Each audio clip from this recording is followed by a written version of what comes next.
एक शहर के कोने में एक फ्लैट में सोना और रिमी दो बहनें रहा करती थी। रिमी, क्या तुम थोड़ा जल्दी रेडी हो सकती हो? मुझे भी ऑफिस जाना है, लेट हो रहा है मुझे। बस हो ही गया है, आती हूँ। तुम खूबसूरत हो, मैं नहीं, मुझे तो सजना पड़ता है। तुम हर बात में यही क्यों बोलती हो? हम दोनों बहनें हैं और चेहरा सुंदर होने से कुछ नहीं होता है, दिल अच्छा होना चाहिए। पर लोग फेस ही देखते हैं। अब जा रेडी हो, अब लेट नहीं हो रहा है। सोना और रिमी दोनों बहनें थीं, लेकिन सोना बहुत ही खूबसूरत, दयालु और प्यारी लड़की थी। लेकिन रिमी खूबसूरती में ठीक ठाक और लोगों पर गुस्सा करने वाली लड़की थी। वो थोड़ी नकचढ़ी थी और बहुत जल्दी गुस्सा हो जाती थी। रिमी और सोना ऑफिस के लिए निकल जाती हैं। हाय सोना, कैसी हो? तुम आज बहुत अच्छी लग रही हो। रिमी, क्या आज तुम मेरा एक काम कर दोगी? मुझे आज कहीं जाना है, तो क्या तुम ऑफिस में मेरे हिस्से का काम कर दोगी प्लीज? नहीं, मैं तुम्हारा काम क्यों करूं? जिसकी तारीफ की है वही करेगी, तारीफ उसकी और काम मुझसे। कोई नहीं, इस बारे में बात नहीं करते हैं। मैं तुम्हारा काम कर दूंगी, तुम टेंशन मत लो और आराम से जाओ। देखा, चेहरा सुंदर होने से नहीं रिमी, उसका दिल भी साफ होना चाहिए। सोना सुंदर होने के साथ साथ साफ दिल वाली भी है। हाँ तो ठीक है, मेरा दिल साफ नहीं है, जाओ उसी से अपना काम करवाओ। इतना कहकर झल्लाती हुई गुस्से से वहाँ से चली जाती है। बड़े आए मुझसे काम करवाने वाले। बड़ी सोना रिमी, तुम दोनों आ गई। चलो बाबा, अब जल्दी जल्दी काम करो, वरना मैं तुम दोनों को नौकरी से निकाल दूंगा। फिर मांगते रहना काम, हैं? घूमती रह जाओगी, लेकिन कोई काम नहीं देगा तुम लोगों को।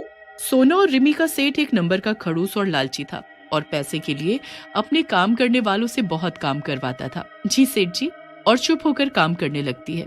सेठ जी, हम काम करते हैं, इसका मतलब ये नहीं कि कुछ भी बोलोगे आप और हम सुनेंगे।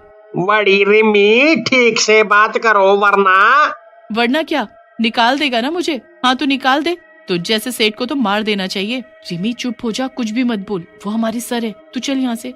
सर माफ करना इसको, इसका मूड खराब है आज। सोना रिमी को लेकर वहाँ से चली जाती है। इस खड़ूस के साथ तो कुछ करना ही पड़ेगा। सबके घर चले जाने के बाद सेठ अपनी दुकान बंद कर रहा होता है। तभी दुकान की लाइट चली जाती है और सेठ जी के चीखने की आवाज आती है। अगली सुबह जब सब दुकान पर आते हैं तो देखते हैं कि सेठ की गर्दन टेढ़ी और हाथ पैर मुड़े होते हैं और वो वहाँ पर लाश बनकर पड़ा होता है। उसका बेटा भी आकर वहाँ रोने लगता है। तभी उसको किसी से कल हुई सेठ और रिमी के बीच की लड़ाई का पता चलता है, तो वो रिमी के पास जाता है। तुम कल मेरे पापा से झगड़ी थी, क्या ये सब तुमने किया है? नहीं, मैंने सिर्फ धमकी दी थी, मैंने ऐसा कुछ नहीं किया है। बहुत पूछताछ करने पर भी रिमी के खिलाफ कुछ नहीं मिलता। कुछ महीने बीत जाते हैं, पर सेठ का बेटा अभी भी उसी पर शक करता है और उसका पीछा करने लगता है। एक दिन लगता है सोना और रिमी निकल गई हैं। मैं भी इनके पीछे जाता हूँ। वैसे भी पिताजी की मौत के बाद कितने केस हो गए हैं ऐसे। सोना और रिमी के घर पर जाकर सेठ का बेटा छुप जाता है। वो रिमी और सोना को घर के अंदर जाते हुए देखता है, पर कुछ देर बाद ही वो सोना को बाहर आते हुए देखता है। बस कोई मिल जाए, ये खूबसूरत होने के लिए क्या क्या नहीं करना पड़ता। फिर वो एक आदमी को देखते हुए एक चुड़ैल में बदल जाती है और हवा में उड़ने लगती है और उसके पैर भी टेढ़े हो जाते हैं। फिर वो चिल्लाकर उस आदमी के ऊपर कूद जाती है और आदमी को मार देती है।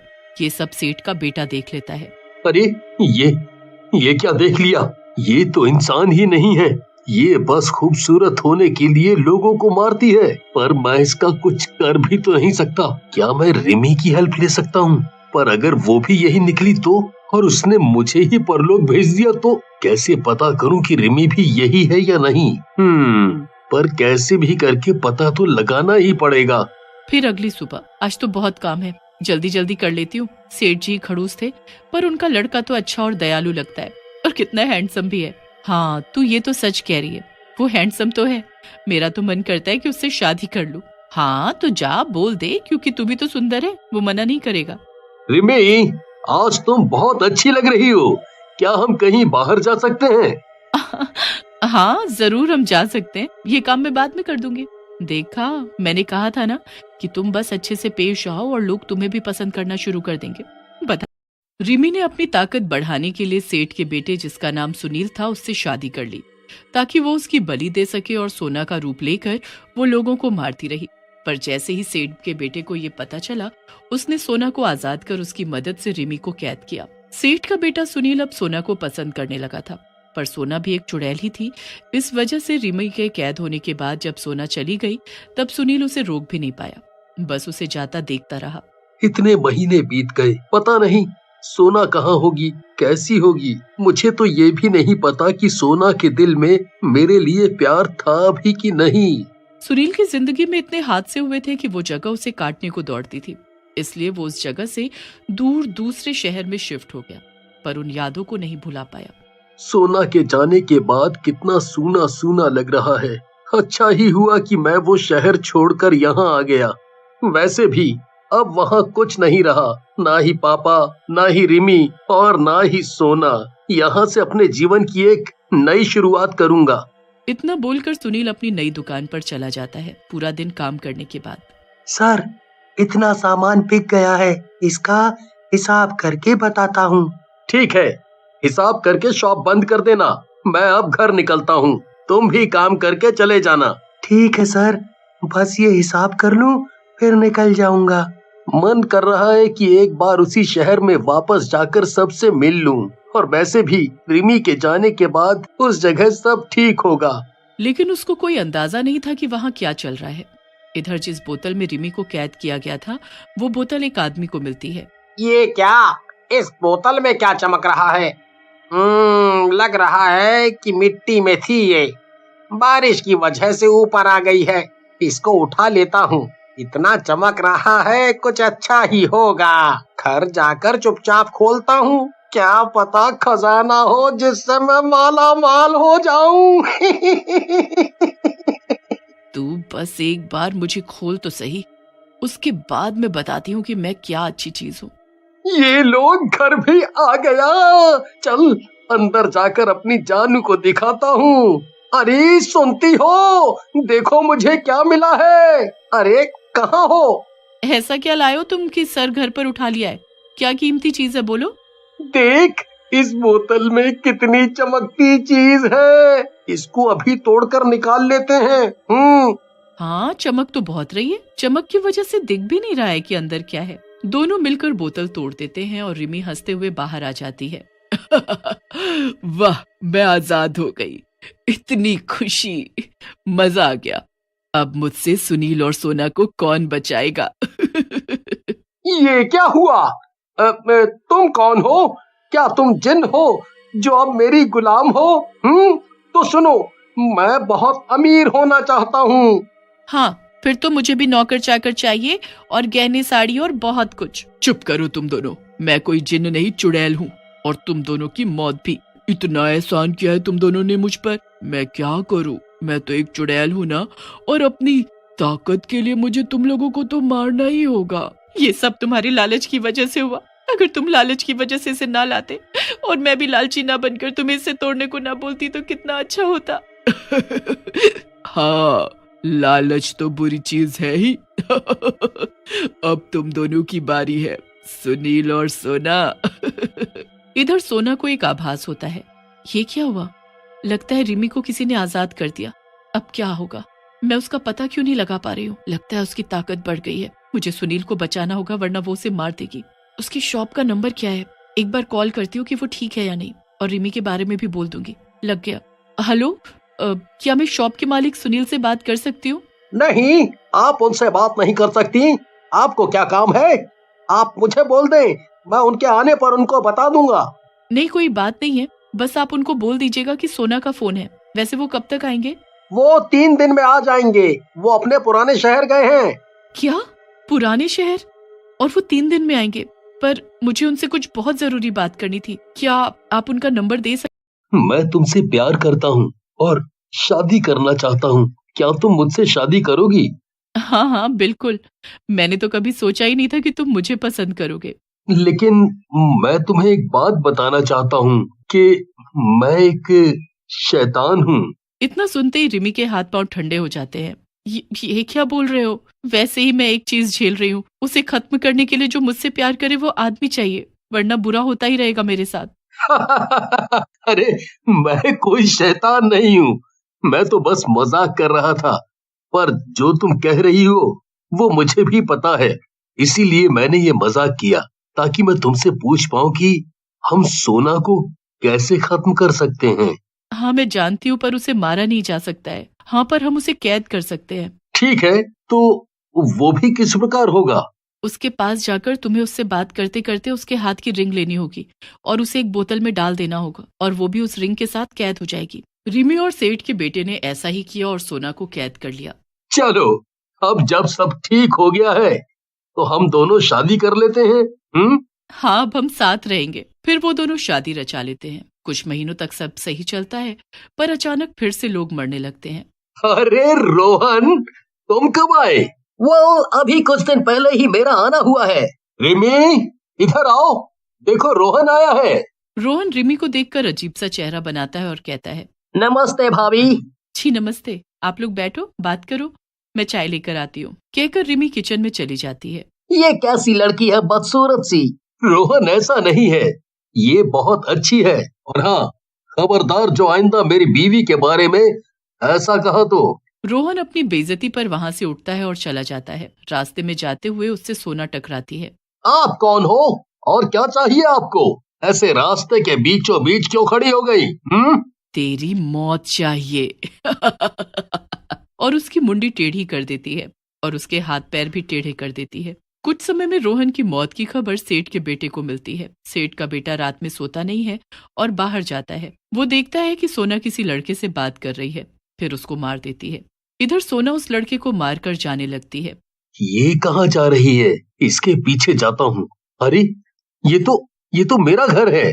सेठ का बेटा छुपकर उसे देखता रहता है। सोना फिर अचानक रिमी का रूप ले लेती है।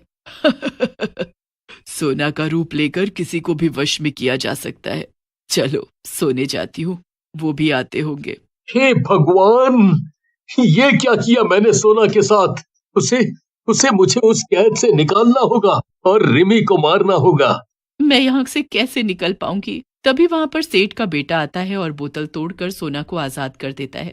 सॉरी, मुझे नहीं पता लगा कि कौन गलत है, पर अब असलियत आ गई है सामने। पर समस्या ये है कि अब उससे मुझे कैसे छुटकारा मिलेगा? बहुत ही ताकतवर बनने के लिए वो अपनी 6 महीने की शादी में अपने पति की बलि देगी, पर उसकी एक जान है जिसको अगर खत्म कर दें तो वो भी खत्म हो जाएगी।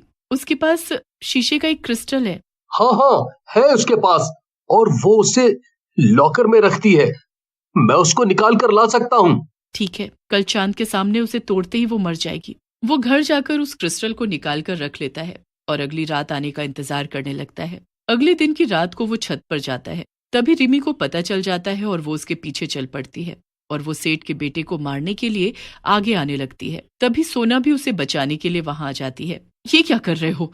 उसे छोड़ दो, वो मेरा है, वापस दो मुझे। नहीं, तुम जाकर उसे तोड़ दो, मैं इसको रोकती हूँ। वो दोनों आपस में लड़ने लगती हैं।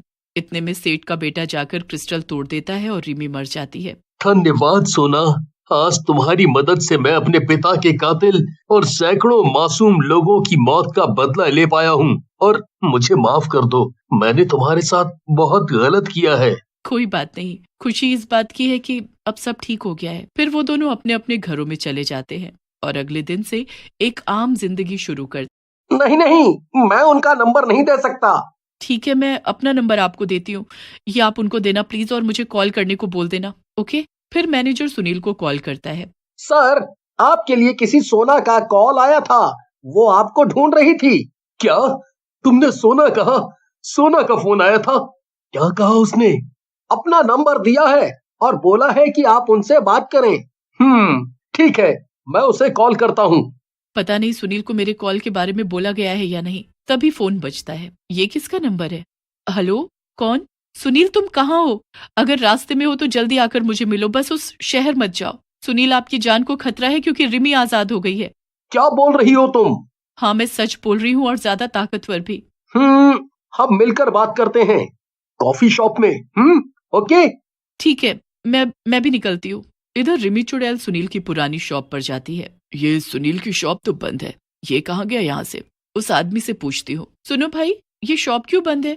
ये अब दूसरे शहर में चले गए हैं, अब उस शहर में ही रहते हैं। अगर आपको कुछ काम है तो उनसे जाकर मिलाओ। हाँ, जाना तो है ही, पर पहले कुछ खा लूं, भूख लग रही है। अरे, यहाँ से लेफ्ट में ही खाने की बहुत अच्छी शॉप है। मुझे तुम्हें खाना है। पेट भर गया, अब सुनील की बारी। इधर सोना और सुनील कॉफी शॉप में मिलते हैं। सुनील, तुम ठीक हो ना? अभी रिमी को तुम्हारे बारे में नहीं पता है। पर वो जल्दी ही पता कर लेगी। वो बदला लेने जरूर आएगी, इससे पहले कि वो मुझे मार दे। मुझे तुम्हें कुछ कहना है। आई आई लव यू सोना। मैं ये कब से कहना चाहता था। अब रिमी मुझे भी मार देगी तो कोई बात नहीं। ये तो सच है कि वो तुम्हें मार देगी और मुझे भी, क्योंकि उसकी ताकतें बढ़ गई हैं। पर हमारे पास एक रास्ता है जिससे हम उसे कमजोर कर सकते हैं और शायद मार भी सकते हैं। क्या रास्ता है जिसे हम उसे मार सकते हैं? मैं जरूर कोशिश करना चाहूंगा, अपने लिए ही नहीं, उन लोगों के लिए भी जो उसका शिकार बन रहे होंगे। इन सबसे छुटकारा पाने का एक तरीका है। तुम उसके पति थे। अगर तुम किसी और चुड़ैल से शादी करते हो तो उस चुड़ैल की ताकत रिमी की ताकत से ज्यादा बढ़ जाएगी, क्योंकि वो चुड़ैल तुम्हारे खून से अपार शक्तियां प्राप्त करेगी।